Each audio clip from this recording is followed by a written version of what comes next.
ဒီကောင်မလေးမှာထူးခြားတဲ့ကိုတင်းတဲ့တစ်ခုရှိပါတယ်။သူမအပြင်ထွက်လိုက်တာနဲ့ကြားရီစင်တွေအပြင်ကြက်ပဲငန်းတွေပါသူမနာကိုအုံခဲပြီးရောက်လာတတ်ကြတာပါ။တော်တိုင်းဒရိစံတွေရံပြုတ်မှာဆိုလို့သူမရဲ့မိသားစုကသူမကိုခြံဝင်းထဲကနေဘယ်တော့မှအပြင်မထွက်ခိုင်းခဲ့ပါဘူး။ဒါပေမဲ့ဆင်းရဲတဲ့သူတို့မိသားစုအတွက်သူမရဲ့မဖြစ်သူကနာမကျန်းဖြစ်နေတဲ့အမျိုးသားတစ်ယောက်စီကိုအိမ်အောင်ပြုတ်ဖို့သဘောတူခဲ့ပါတယ်။မင်္ဂလာပွဲနေ့မှာအမဖြစ်သူလက်တံရရသွားတဲ့အတွက်မင်္ဂလာပွဲပြတ်တော့မဲ့အခြေအနေမှာ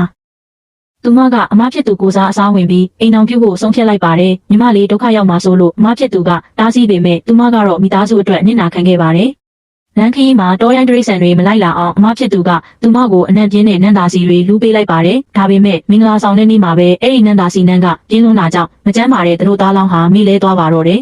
။တအိမ်လုံးကသူမကိုအပြစ်တင်ကြပေမဲ့စိတ်ကောင်းရှိတဲ့ရောက်ခမကတော့သူမကိုအမြန်ဆုံးရေသွားချိုးဖို့ပဲခိုင်းလိုက်ပါတယ်။သူမရေချိုးပြီးနန်းသာစီတွေပြေသွားတဲ့အခါမှာတော့သူမရဲ့တဘာဝကိုတင်းနံလေးကတအိမ်လုံးကိုပြန့်နှံ့သွားပါတော့တယ်။အဲ့ဒီအချိန်မှာပဲအံ့ဩဖို့ကောင်းတာကဘေးပတ်ဝန်းကျင်ကဒရိစံတွေအကုန်လုံးအင်းရှိကိုစုပြုံရောက်လာကြသလို